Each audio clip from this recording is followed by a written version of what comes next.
अस्सलामुअलैकुम दोस्तों, welcome to Next Gen Explained. बहुत ज़्यादा कन्फ्यूजन है इस वक्त। मार्केट PHEVs, EVs, हाइब्रिड से भरी हुई है। लेकिन हमारे साथ मसला ये है कि हमें बुनियादी फ़र्क ही नहीं मालूम PHEV, हाइब्रिड या EV में, जिसकी वजह से हमें ये प्रॉब्लम फेस करनी पड़ती है कि हमारे लिए कौन सी बेस्ट है। चलो, कोई मसला नहीं है। आपने इस वीडियो पे क्लिक किया है ना, तो अब मैं आपको बताऊंगा कि आपके लिए बेस्ट क्या है। और एक बात और, इस वीडियो के एंड में आपके पास इतनी नॉलेज होगी, ये एक छोटी सी वीडियो है लेकिन इसके अंदर मैंने इस तरह से नॉलेज को डिवाइड किया है कि in the end of this video आपके पास इतनी नॉलेज होगी कि आप एक ऐसा डिसीजन लोगे जो कि आपके लिए बेस्ट होगा। तो चलो, इन तीनों टेक्नोलॉजी का फ़र्क को जानते हैं और आसानी के साथ आगे बढ़ते हुए इन तीनों टेक्नोलॉजीज को समझते हैं। तो स्टार्ट लेते हैं ईवी से। उस सबसे पहले मैं आपसे एक ज़रूरी बात करना चाहूँगा और मैं चाहूँगा कि आप सब थोड़ा इस बारे में ज़रूर सोचें।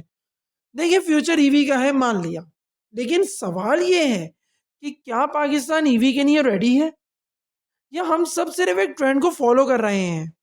सबसे पहले तो आप लोग अपने आप से ये सवाल पूछो कि क्या मैंने ट्रेंड को फॉलो करना है या एक ऐसा डिसीजन लेना है जो कि स्मार्ट डिसीजन हो, टेक्नोलॉजी, इंफ्रास्ट्रक्चर दोनों को देख कर लिया गया हो। तो परेशान मत हो।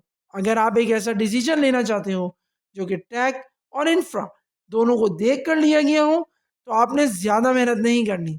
बस इस वीडियो को एंड तक देख लो, इंशाल्लाह आप खुद एक ऐसा डिसीजन लोगे जो कि स्मार्ट होगा।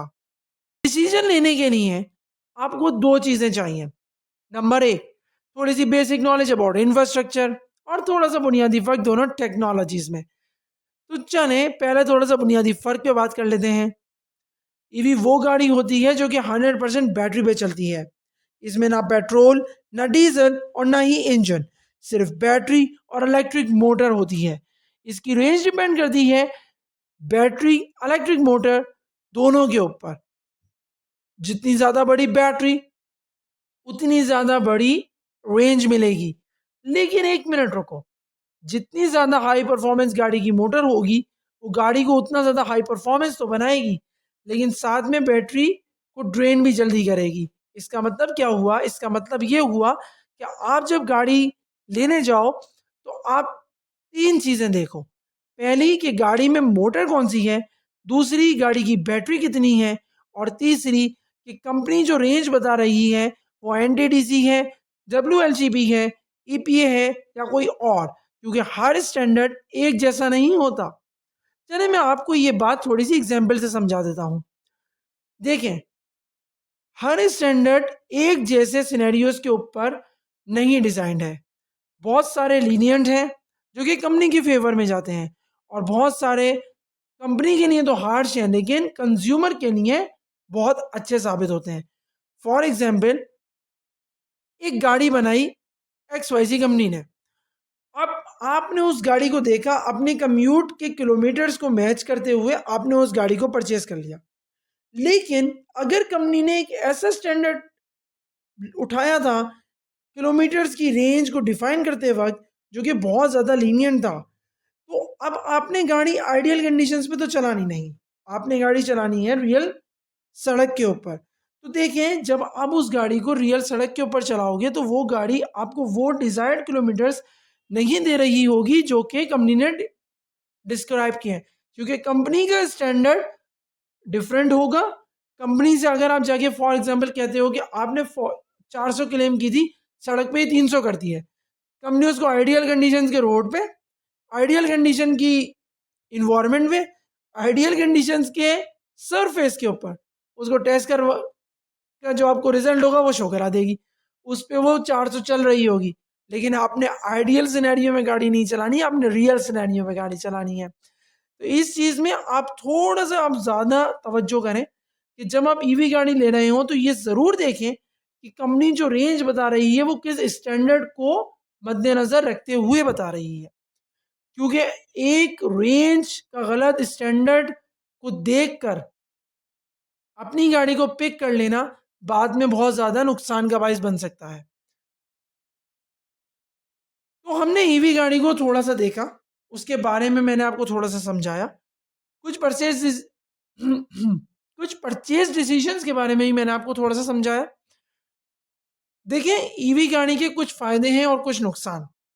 लेकिन पाकिस्तान की जो इंफ्रास्ट्रक्चर है उसको देखते हुए, पाकिस्तान की इस मौजूदा हालात को देखते हुए, ईवी गाड़ी आपको फ्यूल का खर्चा कोई नहीं देगी, मेंटेनेंस बहुत कम निकालेगी, ड्राइविंग स्मूथ देगी और बिल्कुल साइलेंट फील देगी। ज़ीरो इमिशन भी होता है क्योंकि इंजन नहीं होता, कोई फॉसिल जल नहीं रहा होता, तो इसलिए ज़ीरो इमिशन वाली गाड़ी होती है। लेकिन हम पाकिस्तान में रहते हैं जहाँ चार्जिंग स्टेशंस बहुत ज़्यादा कम हैं, बिजली महंगी है और महंगी होती जा रही है, ड्राइविंग की एंजाइटी भी आपको होगी अगर आपने लॉन्ग पे ट्रैवल करना है, और लोड शेडिंग का इशू भी है। तो अगर इस पूरे केस को समराइज करें तो ईवी पाकिस्तान में सिर्फ उस शख्स के लिए है तो ठीक है जो कि सिटी में यूज़ करे, वो भी तब जब घर पे चार्जिंग अवेलेबल हो। अगर घर पे चार्जिंग अवेलेबल नहीं है तो आपको ईवी इतनी ज़्यादा फीजिबल और इतनी ज़्यादा कॉस्ट फ्रेंडली नहीं पड़ेगी जितनी अगर आप घर पे चार्जिंग कर रहे हैं। फॉर एग्जाम्पल, एक बंदा है जिसने राइड करनी है सिटी के अंदर, उसका महीनों गुजर जाते हैं, उसने सिटी से बाहर जाना ही नहीं होता, ये साल में उसका 1 या 2 चक्कर होते हैं, और उसके घर पे सोलर लगा हुआ है। What a perfect choice! EV उसके लिए एक ऐसी चॉइस होगी जो कि आप ये समझेंगे उसने दिन में चार्ज कर लेनी है और 2-3 दिन उसने चलानी है। फॉर एग्जाम्पल, एक गाड़ी है जिसकी रेंज है 300 किलोमीटर, और वो एक दिन उसको चार्ज कर लेता है, और उस 300 किलोमीटर वो 1 दिन, 2 दिन, 3 दिन, 4 दिन, जितना भी उसका डेली कम्यूट है उस हिसाब से फॉर एग्जाम्पल उसके 4 दिन निकलते हैं, तो उसको तकरीबन फ्री पड़ रही है वो गाड़ी। तो ईवी हर शख्स के लिए बेहतर नहीं, लेकिन उन अशखास के लिए बहुत बेहतर है जो कि इन सिनेरियोज में लाए करते हैं। लेकिन ऑन द अदर हैंड, अगर आप एक ऐसा बंदा हो जो ज़्यादातर जो शहर में है लेकिन वीकेंड्स पर या मंथली उसको लॉन्ग पर जाना होता है, तो अब ईवी आपके लिए सूटेबल नहीं है। तो हम बात करते हैं पीएचईवी, प्लग इन हाइब्रिड्स की। ये गाड़ी पहले ईवी मोड पर चलती है 40 से 90 किलोमीटर, डिपेंड कौन सी गाड़ी है और कितना बड़ा बैटरी बैंक है। बैटरी ख़त्म हो जाने पर इसका इंजन असिस्टेंस में आ जाता है और वो आपको फ्यूल के थ्रू आपकी गाड़ी को ड्राइव करता है। ये गाड़ी एक ख़ास रेंज के बाद, डिपेंडिंग कौन सी गाड़ी है उसके बाद, एज हाइब्रिड परफॉर्म करती है, यानी कि इंजन और बैटरी दोनों पे ये आपको सपोर्ट करता है। इंजन थोड़ा थोड़ा बैटरी को चार्ज भी करता रहता है, और जब लो स्पीड होती है या आप बिल्कुल ऐसी स्पीड में चल रहे होते हैं कि आप क्रूजिंग रेंज में होते हैं, तो फिर वो उसको बैटरी पे ले आता है, आपका फ्यूल भी सेव करता है। अगर मैं बिल्कुल आसान अल्फाजों में समझाऊं तो एक ऐसी गाड़ी जो कि ईवी तो नहीं लेकिन ईवी जैसी फील देती है और लॉन्ग जाने पर रेंज एंजाइटी भी नहीं देती। इस टेक्नोलॉजी का बहुत बड़ा फायदा ये होता है कि इस गाड़ी के अंदर बैटरी ईवी के मुकाबले में बहुत ज़्यादा छोटी होती है। इसका मतलब ये हुआ कि बैटरी रिप्लेसमेंट कॉस्ट पे जब आप जाएंगे तो वो प्लग इन हाइब्रिड्स की बहुत कम होगी as compare to EV. On the other hand, इसमें एक और फायदा है कि इसका चार्जिंग टाइम भी बहुत कम होता है। यानी कि अगर आप एक ऐसा बंदा है जो कि एक डेली कम्यूट उसका फॉर एग्जाम्पल 50 किलोमीटर है, ऑफिस जाना ऑफिस आना, और उसका कोई छोटा मोटा किलोमीटर है, 52-53 किलोमीटर की उसकी डेली कम्यूट है, तो आपने फॉर एग्जांपल आपके पास एक प्लग इन हाइब्रिड है, वो आपको डेली ईवी की फील देगी, आपका इंजन स्टार्ट ही नहीं होगा। आपने उसको चार्ज करें, यूटिलाइज करें। फॉर एग्जांपल, अगर आपने उसको बाहर दूर भी लेके जाना है तो अब आपके लिए ना रेंज एंजाइटी है, ना चार्जिंग की टेंशन है। आप उसमें फ्यूल डालें, चार्जिंग को फुल करें, या चार्जिंग फुल ना भी करें तब भी आप कहीं भी जा सकते हैं उस गाड़ी की मदद से। तो इस टैग को बिल्कुल बेसिक में अगर मैं समझाऊं तो इंजन, बैटरी, मोटर तीनों होते हैं इस गाड़ी में। कंप्यूटर डिसाइड कर रहा होता है कि कब किसको कहाँ कितना इस्तेमाल करना है। तो PHEV daily drive EV mode पर लॉन्ग ड्राइव पेट्रोल पर, वाओ, दोनों दुनिया के मजे। लेकिन पाकिस्तानी मार्केट में PHEVs की प्राइस ज़्यादा होती है। हम इस वक्त पाकिस्तान में बैठे हैं और चार्जिंग का सेटअप फिर भी लगाना पड़ता है। टेक्नोलॉजी थोड़ी सी कॉम्प्लेक्स ज़रूर है, लेकिन बहुत ज़्यादा नहीं। अगर इस पूरे जितना मैंने आपको PHEVs के बारे में बताया, अगर मैं उस पूरे को समराइज कर दूं, तो नाजरीन, PHEV उन लोगों के लिए बेस्ट हैं जो कि सिटी और हाईवे दोनों को यूज़ करते हैं। लेकिन अगर आप एक ऐसा बंदा हो जो कि बिल्कुल सेफ चलना चाहता है, वो बड़ी बैटरी का रिस्क भी नहीं लेना चाहता और एवरेज भी अच्छा जाता है, वो रेंज एंजाइटी भी नहीं चाहता, लेकिन लॉन्ग पर भी जाना चाहता है, चार्जिंग का सेटअप भी नहीं लगाना चाहता और गाड़ी के सेल्फ की आवाज़ भी नहीं सुनना चाहता, तो अब आपके लिए कौन सी गाड़ी है? अब आपके लिए है हाइब्रिड। थोड़ा सा हाइब्रिड को समझते हैं। देखिए, हाइब्रिड एक ऐसा सेफ ऑप्शन है जो कि पाकिस्तान में इस वक्त सबसे ज़्यादा सेफ है। चलिए मैं आपको थोड़ा सा समझाता हूँ। हाइब्रिड वो गाड़ी होती है जो कि पेट्रोल इंजन, इलेक्ट्रिक मोटर दोनों को यूज़ करती है। बैटरी खुद चार्ज होती है, आपको बेस्ट फ्यूल एवरेज भी देती है। ना चार्जिंग की टेंशन, ना लॉन्ग रूट की टेंशन, बिल्कुल सेफ। और एक बात पाकिस्तान के लिए प्रैक्टिकल, हाइब्रिड की कुछ खामियां भी हैं, जैसे कि ईवी की फील नहीं आती, पेट्रोल पे डिपेंडेंट रहना पड़ता है। लेकिन जैसा कि मैंने थोड़ी देर पहले बोला, आज के टाइम में हाइब्रिड पाकिस्तान के लिए सबसे सेफ और बैलेंस्ड ऑप्शन है। कैसे, इस पे ज़रा सी बात कर लेते हैं। देखिए, जब आप पाकिस्तान में ज़्यादातर लोग जब आप गाड़ी लेते हैं, तो आपने भी ये चीज़ देखी होगी, हो सकता है आप भी उनमें से एक हो। पाकिस्तान में जब एक शख्स गाड़ी लेता है तो वो ये सोच के ले रहा होता है, मैं ज़्यादातर की बात कर रहा हूँ, कि मैंने इस गाड़ी को बेचना है और ये कितने में बिकेगी। बहुत से लोग एसेट के लिए भी लेते हैं, बहुत से लोग रीसेल देख के लेते हैं, बहुत से लोग बिल्कुल सेफ चलना चाहते हैं कि वो एक ऐसी गाड़ी लें कि जो पैसे ना तोड़े। ठीक है, हम आप बात करते हैं ईवी की और PHEV की। PHEV और ईवी के अंदर बहुत बड़ा बैटरी बैंक है। ठीक है, PHEV और ईवी जो एवरेज देती है, अगर इस वक्त के करंट रेट्स को आप पाकिस्तानी बिजली के रेट्स की मैं बात कर रहा हूँ, अगर आप उन रेट्स को कंपेयर करें तो आपको ये पता चलेगा कि PHEV और ईवी तकरीबन वही रेट पर किलोमीटर पड़ रही है जो कि एक हाइब्रिड पड़ रही है। थोड़ा सा फर्क है, बिल्कुल थोड़ा सा। लेकिन क्या ईवी PHEV से महंगी है? तो जवाब है हाँ। ठीक है, और PHEV भी काफ़ी महंगी है।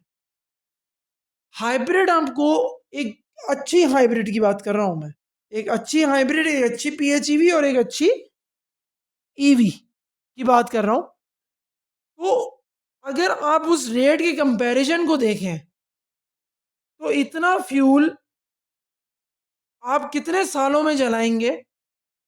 अगर आपको इस डिटेल में ज़्यादा जानना हो तो आप मुझे कमेंट में बताइएगा, मैं इसमें भी आपके लिए एक वीडियो जनरेट कर दूंगा। ठीक है, काफ़ी सालों में इतने का फ्यूल जलेगा कि उस प्राइस को compete करे। और जिस टेक्नोलॉजी की इस वक्त हाइब्रिड आ रही है, यानी कि कहने का मुराद ये है कि जिस लेवल की गाड़ियाँ, जिस लेवल की फीचर्स एक हाइब्रिड गाड़ी में आ रही हैं, वो एक ईवी गाड़ी में भी मिल जाएंगी और एक प्लग इन हाइब्रिड गाड़ी में भी मिल जाएंगी। तो अगर बिल्कुल सेफ ऑप्शन रखा जाए, यानी कि एक ऐसा ऑप्शन जो कि जिसमें बैटरी का रिस्क भी ना हो, जिसमें एवरेज का रिस्क भी ना हो, जो कि बेचते टाइम आपको ये भी ना लगे कि आपने इतने साल उस बैटरी को चला लिया है। चलिए मैं इस जुमले को ज़रा सा एलोबरेट कर देता हूँ। देखिए, जो शख्स ले रहा है आपसे ईवी या PHEV, उसको ये बात क्या मालूम नहीं होगी कि ये इस PHEV की बैटरी 8 साल, 4 साल, 3 साल चल चुकी है? मालूम होगी। ऑन द अदर हैंड, एक हाइब्रिड गाड़ी की बैटरी अगर 10 लाख की है तो PHEV की बैटरी कम से कम भी 30 लाख की है और EV की बैटरी तकरीबन 50 लाख की है। ठीक है, मैं एक प्राइस टैग में कंपेयर कर रहा हूँ। जैसे अगर 1 करोड़ की गाड़ी है और वो EV है तो मोस्ट प्रोबेबली उसकी बैटरी 70 लाख की भी हो सकती है, यानी कि 70 लाख की सिर्फ बैटरी होगी, इससे ज़्यादा की भी हो सकती है। अगर 1 करोड़ की PHEV है तो उसकी बैटरी उससे कम होगी और हाइब्रिड होगी तो उसकी बैटरी बहुत ही कम प्राइस की होगी। इस पूरे को हम शॉर्ट करें तो मैंने आपको थोड़ा सा बैकग्राउंड दे दिया कि आपने PHEV, हाइब्रिड और EV के कुछ फायदे सुने, कुछ उनके नुकसान सुने, फिर मैंने आपको पाकिस्तान के लिए सेफ ऑप्शन भी बताया। अब हम इस पूरे के कंक्लूजन पे चलते हैं। नाजरीन, अगर हम इसके कंक्लूजन पे बात करें तो एक बंदा जो सिर्फ सिटी में राइड करता है और घर पे चार्जिंग अवेलेबल है तो जवाब है EV, यानी कि सिटी और सिर्फ सिटी। लेकिन अगर सिटी और लॉन्ग ड्राइव की मिक्स है और वो टेक से प्यार करता है, वो चाहता है कि यार मैं थोड़ा टेक्नोलॉजी में भी अपग्रेड हूँ, तो बेस्ट ऑप्शन होगा PHEV। लेकिन अगर फुल पीस ऑफ माइंड के साथ रहना है, कोई टेंशन नहीं चाहते, ना रीसेल में ज़्यादा नुकसान हो ये सोच रहे हो, ना जो है वो मुझे फ्यूल एवरेज में मसला आए, ना जब अगर खुदा ना खासा बैटरी चेंज करनी पड़े तो बैटरी की कॉस्ट बहुत ज़्यादा हो, यानी कि बिल्कुल पीस ऑफ द माइंड से अगर आप चलना चाहते हो तो हाइब्रिड सबसे बेहतर ऑप्शन है इस वक्त के करंट सिनेरियो के हिसाब से। अच्छा, मैं इस वीडियो के अंदर, क्योंकि मैं थोड़ा पढ़ता रहता हूँ टेक को भी, तो मैं इस वीडियो में जो आपको कंक्लूजन दे रहा हूँ या जो मैं बात कर रहा हूँ वो पाकिस्तान के इंफ्रास्ट्रक्चर को देखते हुए कर रहा हूँ। ठीक है, यानी कि अगर आप बैठे हुए हो अमेरिका के अंदर या किसी और मुल्क के अंदर जिधर बिजली बहुत ही सस्ती है तो सिनेरियोस चेंज हो जाएंगे। ओके, देखिए फ्यूचर ज़रूर EV का होगा, लेकिन पाकिस्तान में फ्यूचर अभी थोड़ा लेट है। आज के टाइम में स्मार्ट डिसीजन वो हैं जो कि टेक्नोलॉजी और इंफ्रास्ट्रक्चर दोनों को देख कर लिया जाए, ना कि सिर्फ ट्रेंड को फॉलो करके लिया जाए। अगर आपको वीडियो ये पसंद आई है तो लाइक करें, चैनल को सब्सक्राइब करें और कमेंट्स में बताएं कि आप EV लोगे, हाइब्रिड लोगे या PHEV, या अगर कुछ जानना चाहते हो तो उसके बारे में भी बताएं।